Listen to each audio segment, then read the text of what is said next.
आंखों से इतिहास बनते देखिए। लैंडर मॉड्यूल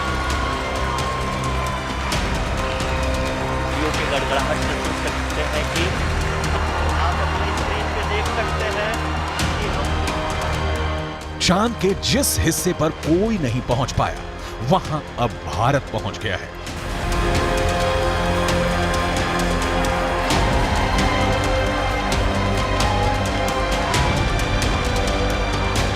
चांद के जिस टुकड़े को अभी तक किसी ने नहीं देखा, उसे इसरो ने दुनिया को साक्षात दिखा दिया है।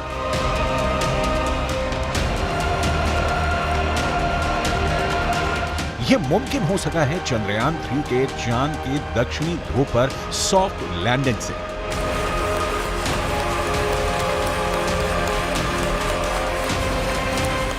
चंदा मामा बहुत दूर के हैं, अब एक दिन वो भी आएगा जब बच्चे कहा करेंगे, चंदा मामा बस एक टूर के हैं। अद्भुत,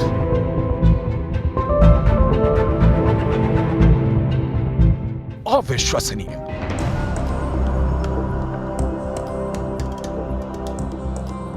अकल्पनीय।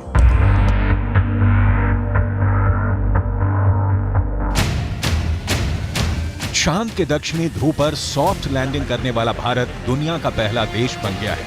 चंद्रमा के दक्षिणी ध्रुव पर भारत की अमिट छाप छोड़कर भारत का चंद्रयान 3 ने वर्ल्ड रिकॉर्ड बना दिया है। चांद के दक्षिणी ध्रुव पर उतरकर उसके दीदार करने का सपना ऐसे तो दुनिया के सभी बड़े बड़े देश देख रहे थे, लेकिन जीत का सेहरा भारत के सिर सजा है। भारत चंद्रमा के उस दक्षिणी ध्रुव पर पहुंचा है जहां आज तक दुनिया का कोई भी देश नहीं पहुंच सका। अब आज के बाद से चांद से जुड़े मिथक बदल जाएंगे, कथानक भी बदल जाएंगे और नई पीढ़ी के लिए कहावतें भी बदल जाएगी। इसरो के मिशन कंट्रोल रूम में तालियों की गड़गड़ाहट के बीच चंद्रयान 3 का लैंडर विक्रम चांद के दक्षिणी ध्रुव पर उतर गया है।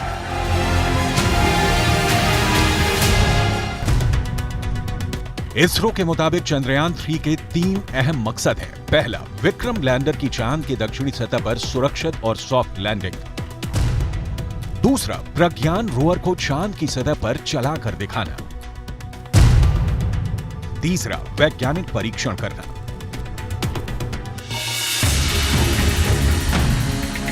चांद के दक्षिणी ध्रुव की धरती पर दस्तक देना, यह एक ऐसा प्रोजेक्ट था जिसे ना तो अमेरिका का नासा पूरा कर सका, ना यूरोपियन यूनियन की स्पेस एजेंसी कर पाई। चीन तो सिर्फ सपना ही देखता रह गया। रूस का सफर आखिरी मुकाम से पहले धड़ाम हो गया, लेकिन भारत का चंद्र मिशन अब विश्व विजयी अभियान बनकर सामने आया है। धरती से 3,84,000 किलोमीटर की दूरी तय करके चंद्रयान 3 का लैंडर विक्रम चांद के उस दक्षिणी ध्रुव पर पहुंच गया है जो रहस्यों से भरा है, जिसके सच से अभी पूरी दुनिया अनजान है।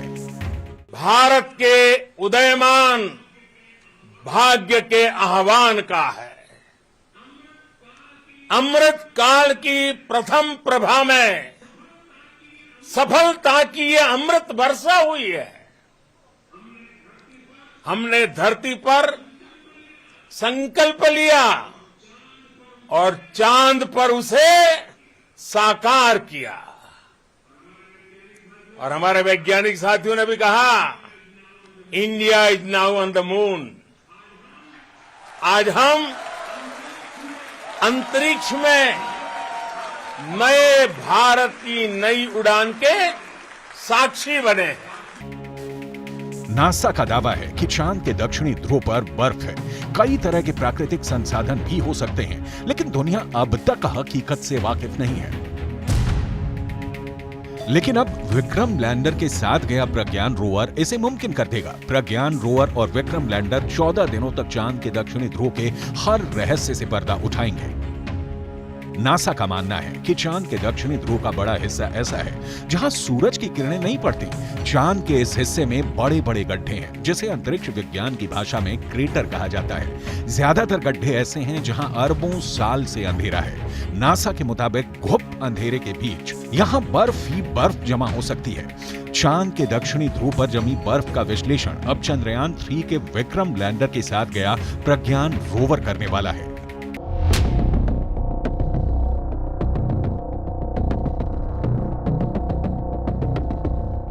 प्रज्ञान रोवर APXS से लैस है। APXS यानी alpha particle x-ray spectrometer. APXS चंद्रमा की सतह की मौलिक संरचना की जानकारी जुटाएगा। ये चांद की सतह पर केमिकल और मिनरल का अध्ययन करेगा। वो चंद्रमा के दक्षिणी ध्रुव की सतह की रासायनिक संरचना का पता लगाएगा। वहीं रोवर में लगा लिप्स यानी laser induced breakdown spectroscope landing site के आसपास की चांद की मिट्टी और चट्टानों में मैग्नीशियम और एल्यूमिनियम जैसे रासायनिक तत्व किस अनुपात में मौजूद हैं, इसका विश्लेषण करेगा। रोवर जो डेटा इकट्ठा करेगा उसे लैंडर के पास भेजेगा। लैंडर उसे प्रोपल्शन मॉड्यूल के पास भेजेगा। प्रोपल्शन मॉड्यूल में एस बैंड ट्रांसपोंडर भी लगा है जिसका सीधा संपर्क इंडियन डीप स्पेस नेटवर्क के पास रहेगा। यानी जो सिग्नल लैंडर रोवर से मिलेगा उसे एस बैंड ट्रांसपोंडर भारत को भेजेगा। प्रज्ञान के काम की शुरुआत लेजर बीम के साथ होगी। लेजर बीम की मदद से रोवर चंद्रमा की सतह के एक टुकड़े को पिघला देगा। इस प्रक्रिया में मौके से जो गैसें निकलेंगी रोवर उन गैसों का विश्लेषण करेगा। अंदाजा ये भी है कि चांद के दक्षिणी ध्रुव पर अरबों सालों से पानी बर्फ के रूप में जमा हो सकता है। अगर चंद्रयान 3 के रोवर ने इसकी पुष्टि कर दी तो चंद्रमा पर जीवन की संभावनाओं से जुड़े सटीक संकेत मिल सकते हैं। अगर संकेत सकारात्मक रहे तो चांद पर इंसानों की बस्ती बसाने का सपना भी साकार हो सकता है। बड़ा सवाल है, चांद पर कैसे बसेगी इंसानों की बस्ती? चांद पर बसे शहर का नजारा कैसा दिखेगा? क्या चांद की जमीन पर भी धरती जैसी फसल लहराएगी? क्या चांद की धरती पर खेती मुमकिन है?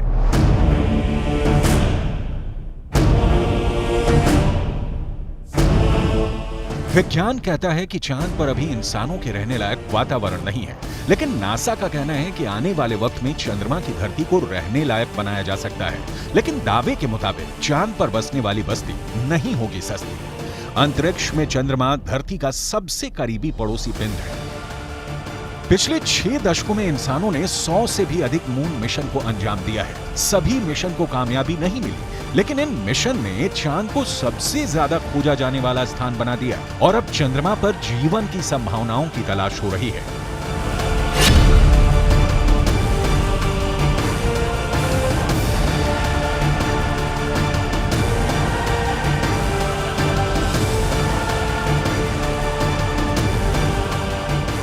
अभी तक चंद्रमा से जुड़ी कई हैरान कर देने वाली जानकारियां सामने आई हैं। दावा किया जाता है कि चंद्रमा की मिट्टी में कई तरह के खनिज हैं। चांद की सतह पर पानी होने के भी सबूत मिल चुके हैं। वैज्ञानिकों का मानना है कि चांद पर जीवन के सबूत भी मिल सकते हैं। संभावना जताई जा रही है कि भविष्य में चंद्रमा पर मानव बस्ती बसाने का सपना पूरा हो सकता है, लेकिन ये काम इतना भी आसान नहीं है। चंद्रमा पर इंसान के कदम भले ही साल 1969 में पड़ गए हों,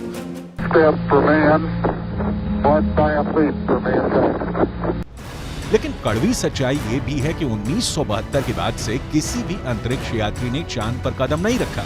जब से इंसान ने चांद पर कदम रखा है तभी से वहां इंसानी बस्ती बसाने की चर्चा चल रही है। 1972 से अभी तक 51 सालों में कई मून मिशन भेजे गए और उससे जो जानकारी हासिल हुई उसके बाद से अब चांद पर मानव बस्ती का सपना जल्द आसान हो सकता है, लेकिन ये बहुत अधिक खर्चीला भी हो सकता है।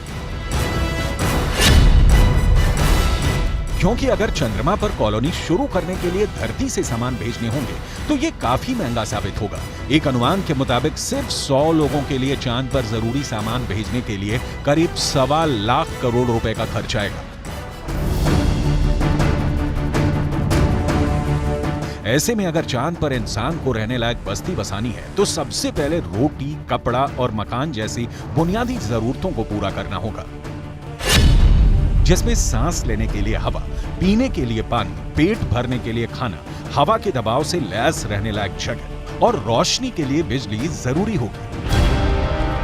दावा है कि इनमें से ज्यादातर जरूरतों को चांद से ही पूरा किया जा सकता है। चंद्रयान 1 की मदद से चांद पर पानी होने की पुष्टि हो चुकी है। पानी की खोज के बाद इसरो अब चांद पर जमी बर्फ का विश्लेषण करने में जुटा है, चांद की सतह की बनावट को समझने में लगा है। नासा के मुताबिक चांद के दक्षिणी ध्रुव पर बर्फ है। बर्फ के साथ साथ वहां दूसरे प्राकृतिक संसाधन भी हो सकते हैं। साल 1998 में नासा ने मून मिशन के तहत ये बताया था कि दक्षिणी ध्रुव पर हाइड्रोजन है। नासा का दावा है कि अधिक मात्रा में हाइड्रोजन होने की वजह से वहां बर्फ होने की संभावना है। इसके अलावा चांद के दक्षिणी ध्रुव पर बड़े बड़े पहाड़ और कई गड्ढे हैं। ज्यादातर गड्ढे ऐसे हैं जहां अरबों साल से अंधेरा है।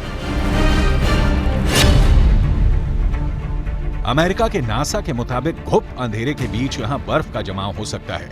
अंदाजा यह भी है कि चांद के दक्षिणी ध्रुव पर अरबों सालों से पानी बर्फ के रूप में जमा हो सकता है। अगर चंद्रयान 3 का लैंडर और रोवर चांद पर बर्फ की मौजूदगी की पुष्टि कर देते हैं तो वहां मानव बस्ती बसाने की संभावना और बढ़ जाएगी।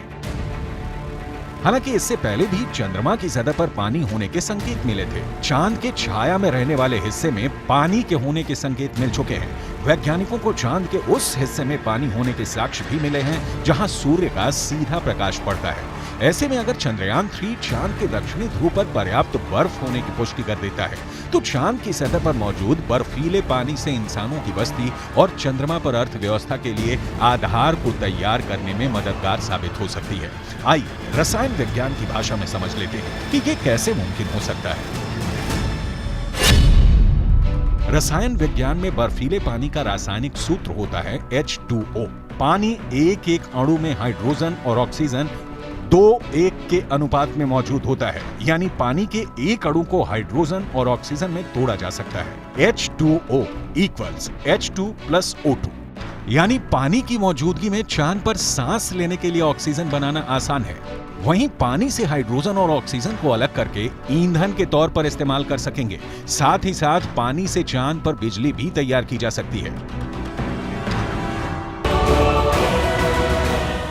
साफ है, चांद पर मौजूद पानी कई समस्याओं का समाधान हो सकता है। पानी के इस्तेमाल से सिंचाई के लिए खेती का काम भी आसान किया जा सकता है, क्योंकि चांद पर इंसानों की बस्ती को लेकर रिसर्च कर रहे वैज्ञानिकों को तब बड़ी कामयाबी मिली थी जब चांद की मिट्टी में पौधे उगाए गए। अपोलो 11 मिशन के दौरान करीब 22 किलो सामान चंद्रमा से लाया गया था। इसमें तकरीबन 50 चांद के चट्टानों के टुकड़े और चांद की मिट्टी शामिल थी। शोधकर्ताओं को इस बात का बिल्कुल भी अंदाजा नहीं था कि चांद की धूल भरी मिट्टी में कुछ उग भी सकता है या नहीं। उन्होंने इसे एक प्रयोग के तौर पर लिया कि अगर अगली पीढ़ी में कोई चांद पर जाता है तो वहां पर कुछ उगा सकता है। जो नतीजे सामने आए उसने वैज्ञानिकों को चौंका दिया। ऐसे में अगर चांद के दक्षिणी ध्रुव पर पर्याप्त मात्रा में पानी नहीं मिलता तो चांद पर बस्ती बसाने का सपना अधर में लटक सकता है। यानी चांद पर सस्ती बस्ती बसाने में चंद्रयान 3 बहुत बड़ा रोल निभाने वाला है, जिसकी शुरुआत चंद्रमा के दक्षिणी ध्रुव पर भारत के धमाकेदार दस्तक के साथ हो चुकी है।